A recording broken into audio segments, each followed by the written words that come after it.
Köszöntök mindenkit egy újabb videóban. Ma elhoztam nektek a különlegesebb eseményeket az életemben kerekesszékesként. Gondolok itt például új kerekesszék vásárlására, vagy például a városban való gyalogos közlekedésről, de még a fodrászatról is lesz szó, ugyanis nekem nem olyan egyszerű, hogy csak úgy beülök a székbe, azt akkor megnyílnak, kifizetem és elmentem, hanem egy kicsit egyedibb módon van ez kivitelezve. Úgyhogy jó szórakozást kívánok hozzá. Kezdjük is az egyik legérdekesebb témával, az új kerekesszék kiválasztásával. Eddig egy Pantera U3 volt a mindennapi kerekesszékem, ezt használtam, ezzel mentem mindenhova. Higiéniai okokból 2 kerekesszéket használok, az egyiket bent a házban, a másikat kint bárhova megyek vele. A Pantera egy felső kategóriás kerekesszék. Ez látszik minőségben is és az árában is. Na most, mivel az előző is egy Pantera szék volt, azért tudtam, hogy Panterát szeretnénk, mert ez egy nagyon jó szék, és nem volt vele soha problémám. Tudnék mesélni régi kerekesszékekről, ami nem Pantera volt, és voltak vele problémák, de na, erről most nem beszélünk. A Panterának rengeteg kerekesszéke van, többek között felnőtteknek, gyerekeknek is van. Én jelenleg 133 cm magas vagyok, 2 választási lehetőségem volt. Az egyik a Pantera U3 Lite, a másik a Pantera X. Mindenképp valami könnyűt szerettünk volna, ezért is volt csak ez a 2 opció, hogy amikor vezetni fogok, akkor tudjam egyedül emelgetni a kerekesszéket ki az autóba, be a kocsiba, stb. A Pantera X az körülbelül 2 kg, míg a Pantera U3 Lite az olyan majdnem 4 kg, 3700 g. Picit megérdeklődtünk, és azt mondták, hogy nekem, mivel rövidcsontú vagyok, ezért az X az egy túl könnyű lenne, és nem érdemes, ezért maradtunk az U3 Lite-nál, ami iszonyat könnyű ugyanúgy, szóval megvolt, hogy melyiket akarjuk, kinéztük, elmentünk Brassóba megrendelni a kerekesszéket.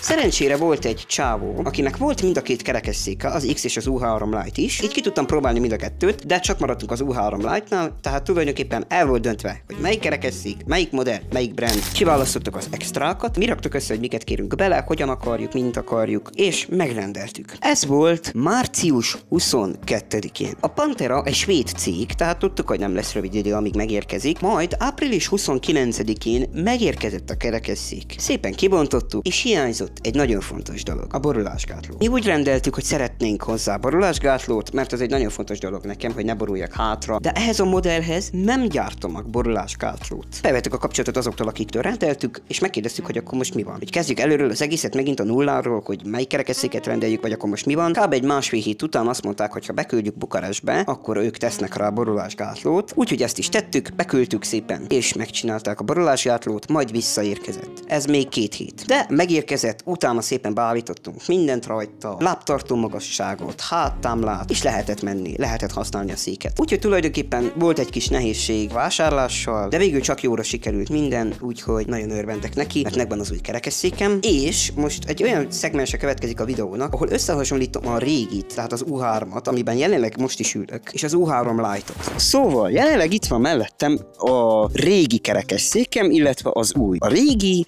hát régi, idézőjelben régi, az egy Pantera U3, az új pedig egy Pantera U3 Lite. Lehet következtetni a nevéből, hogy ez, amiben most ülök, ez egy könnyített verziója ugyanannak a típusnak, viszont annak ellenére, hogy ugyanaz a gyártó és tulajdonképpen ugyanaz a modell, csak egy könnyített változata, mégis sok a különbség. Például a leghasznosabb feature-e az egykezes fék. Mondom, ez mit jelent? A kerekesszékeken van fék, de ez nem olyan fék, amelyik segít téged lassítani, hanem kézifék. Tulajdonképpen behúzod és nem mozog sehova, amikor például meg akarsz állni valahol. Ebben úgy van még megoldva a kézifék, megfogod, lefékezed mind a 2 oldalt, így kidőlsz, hogy például, hogyha át kell ülni, ebbe már egy sokkal kényelmesebb feature van, mert így megfogod, és egy kézzel fékezi mind a 2 kereket. Látjátok, hogy itt is mozog a fék. Ez egyrészt hasznos komfort szempontból is, de autóba való beülésnél, amikor bal oldalt akarsz elő vagy hátul, mindegy, a kocsiba beülni, de főleg azért választottuk mi ezt, mert én majd, amikor akarok vezetni, akkor sokkal hasznosabb, hogy így van, mert nagyon veszélyes az, hogy én beülök az autóba, és akkor le kell fékezni, hogy ne csúszson ki alólam a kerekesszék, hogy én megfogom, egyszerre lefékezem mind a két oldalt, ez így még oké, de én amikor be kell emeljem a kerekesszéket, ezt a féket, mondjuk itt van az autónak az ülése, innen nem érem el. És fennáll annak a veszély, hogy én próbálom kioldani a féket, akkor lehet, hogy kiesek az autóból,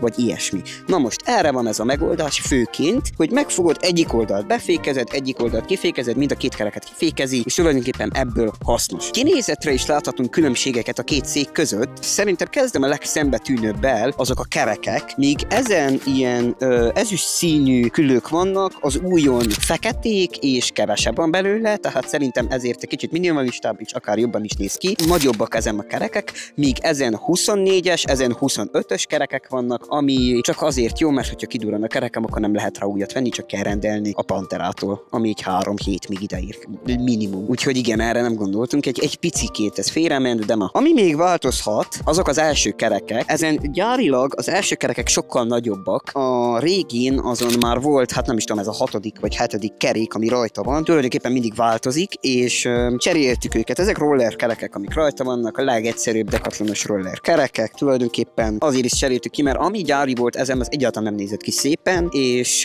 akartam, hogy egy kicsit azért menőbben nézzük ki ez a szék is. Viszont én úgy gondolom, hogy ezen egész jól néz ki, és már eleve gyárilag nagyobbak a kerekek rajta. Na és akkor a lényeg, amiért nem egy U3-at választottunk ismét, hanem az U3 Lite-ot, az nyilván neméből gondolhatóan könnyebb ennek a váza. 8 kg körül van ennek a váza kerekek, meg minden nélkül. Így kerekestől most kiírom ide a képernyőre mind a kettőnek a súlyát. Ez azért fontos nekem, mert hogyha én vezetni akarok, akkor nem lesz ott velem mindig valaki, ki berakja nekem a kerekesszéket. Most még szerencsés helyzetben vagyok, mert bárkivel megyek, azt megfogja, beállítja a csomagba, azt cső lehet menni, de ez nem lesz így, amikor egyedül vezetek. Ezért az a terv, hogy magam mellé az anyósra fogom berakni a kerekesszéket, ez még nagyon nincs kiforva ez a terv, hogy lesz. Az a lényeg, hogy legyen könnyű a váz, hogy egyedül is tudjam beemelni a kocsi mellé a magam mellé, és mivel könnyebb a váz, azért nem kell szenvedjek annyit, tehát úgy kiveszem a kerekeket, berakom magam mellé, az cső. És akkor fotókon itt most láthatjátok, hogy a régi kerekesszéken hátul volt egy hátizsák, ebbe hordoztam mindent, ami nekem egy nap kellett, gondolok itt például telefonra, pénztárcára, napszemüvegre, kulcsokra, stb.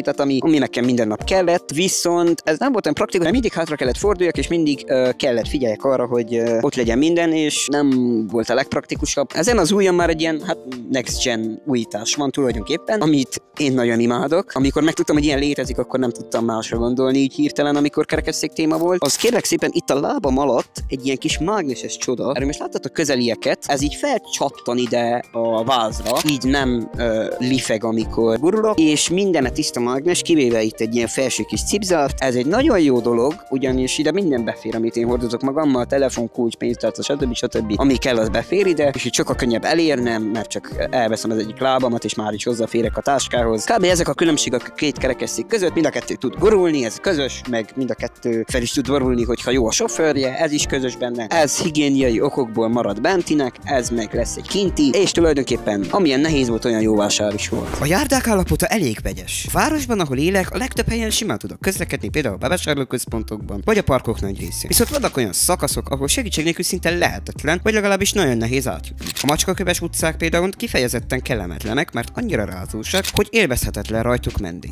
És akkor még ott vannak a gödrök, patkák, kisebb-nagyobb akadályok, amikre folyamatosan figyelnem kell, különben simán borulás lehet a vége. Aztán vannak a meredek a bútszakaszok, ahol a járdát egyszerűen egy lépcsővel oldották meg. Ilyenkor nincs más választásom, mint az úttesten menni, ami ugye nem olyan biztonságos. De szerencsére azért sok olyan hely is van, ahol nagyon könnyen tudok közlekedni, mindenféle segítség nélkül. És ahol segítségre szorulnék, de még sincs segítség, arra is van egy megoldásom. Hölgyeim és uraim, bemutatom a Freewheel-t, egy extra első kerék, amit konkrétan pár másodperc alatt fel tudok rakni a székre. Nincs több szenvedés a kavicsos utakkal, repedezett járdákkal, macskakővel, fűvel, sőt még enyhe tereppel sem. Itt a vágókon nagyon jól látszik, megemeli az első kis kerekeket, így azok nem akadnak meg a rossz terepben. És ettől nem csak hogy könnyebb gurulni, de sokkal biztonságosabb is. De persze nem minden ilyen tökéletes. Ha például egy belső térbe megyek be, mondjuk boltba vagy étterembe, ott le kell szedjem, mert túl hosszú lesz tőle a szék, és nehezebben tudok fordulni, meg több hely kell. Plusz nem minden székkel kompatibilis, tehát például, hogyha nem merevázas a széked, akkor lehet, hogy nem is tudod használni. Nekem nagyon-nagyon sok problémámat megoldotta, és sokkal könnyebbé tette az életemet, bármilyen rosszabb járda, kavicsos út, füves udvar, vagy bármi, mostantól nekem már már nem olyan nagy kihívás. És akkor következzen a fodrászat. Ez az én esetemben elég egyedien van megoldva, így össze is vágtam nektek egy ilyen kis montázszerűséget, amiben így megpróbálom bemutatni, hogy mi történik. A menet? Mit csináljuk? Biztosra kell menni.